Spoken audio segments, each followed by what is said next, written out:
SIR এর পরে বিহারে প্রথম দফার নির্বাচন শুরু হতে চলেছে, কিন্তু এই এসআইআর নিয়ে কলকাতার রাজপথে নেমে পড়েছেন মুখ্যমন্ত্রী মমতা বন্দ্যোপাধ্যায়।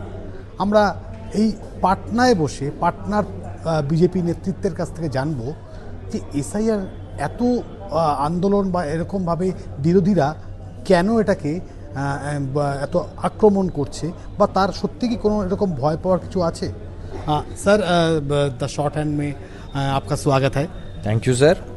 सर पूछ रहे कि सर जो एसआईआर के बाद जो चुनाव है बंगाल में, इस मुद्दे को लेकर पूरा विरोधी एकजुट हो गए हैं। रास्ते में ममता बनर्जी उतर आए हैं और एसआईआर में वो लोग बोलते हैं कि एसआईआर का नाम सुनते डर लग रहा है।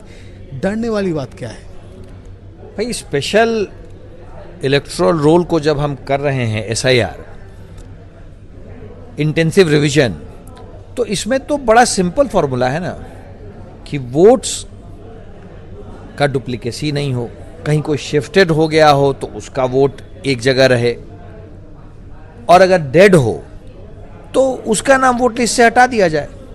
भाई एसआईआर में वोट्स के डिलीशन का सिर्फ 3 क्लॉज है, ASD, एब्सेंट, शिफ्टेड, डेड।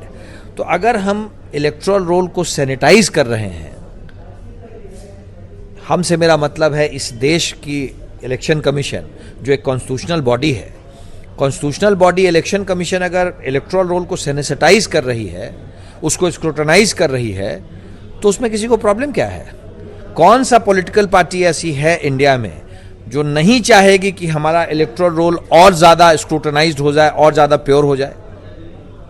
जो लोग इस दुनिया में नहीं हैं उनका नाम अगर इलेक्टोरल रोल से हट जा रहा है, या जो दूसरी जगह शिफ्ट हो गए हैं, या जो बिल्कुल गायब हैं, तो वैसे लोगों का नाम इलेक्टोरल रोल में क्यों रहना चाहिए? आप बताइए। बिहार में एसआईआर हुआ, इलेक्शन कमीशन ने जब बिहार में एसआईआर अनाउंस करा तो इलेक्शन कमीशन एक्सपेक्ट कर रहा था कि पॉलिटिकल पार्टीज उसमें साथ दें। एक ड्राफ्ट रोल बन के आया, ड्राफ्ट रोल के बाद बाकायदा रिवीजन के लिए प्रॉपर टाइम दिया गया, और अगर कहीं कोई गलती थी तो इलेक्शन कमीशन वाज एक्सपेक्टिंग कि साहब you please raise those objections to us. कहां किसी ने ऑब्जेक्शन किया? A lot of hue and cry but no work on the ground.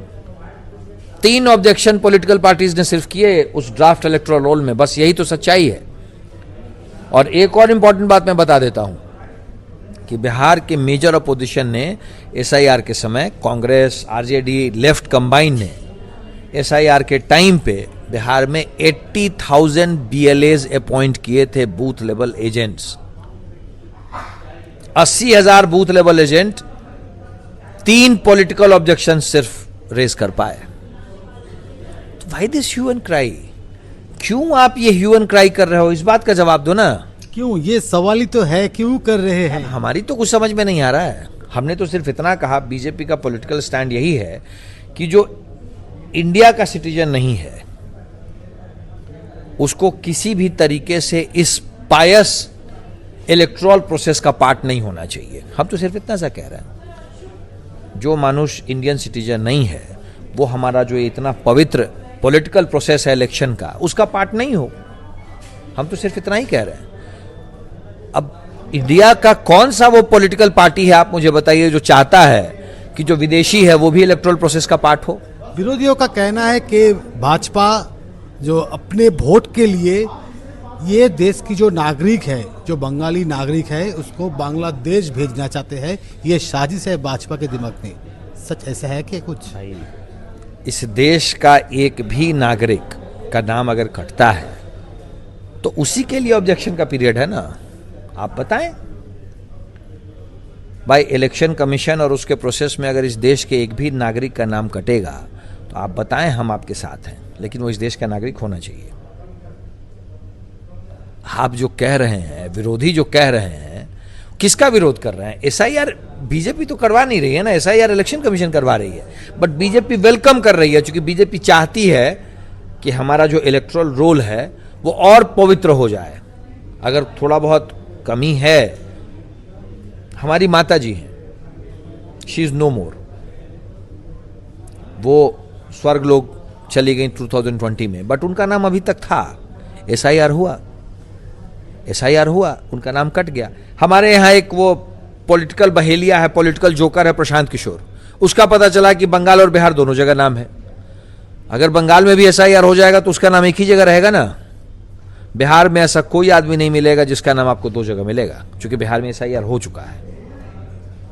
ये बात एक बात है, लेकिन दूसरी और एक बात है जो विरोधी सामने लेके आ रही है कि एसआईआर के डर से अभी तक कुछ आदमी का मौत हो गया, सात आदमी का मौत हो गया।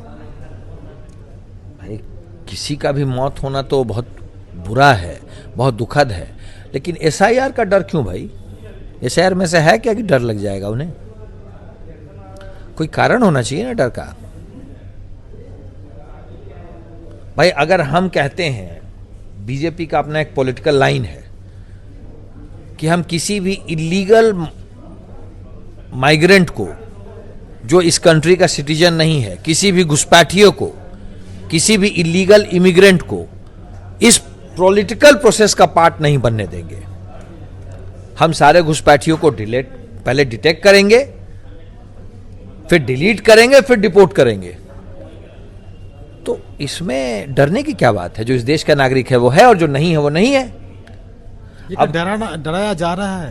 तो ये तो अपोजिशन इस बात का जवाब देना। ये तो अपोजिशन क्यों डरा रहा है, मेरी समझ में यही नहीं आ रही है। जो इस देश का सिटीजन है उसके लिए तो कोई डर की बात नहीं है। मुझसे कोई पूछे तो मैं तो बता दूंगा कि मैं सिटीजन हूं।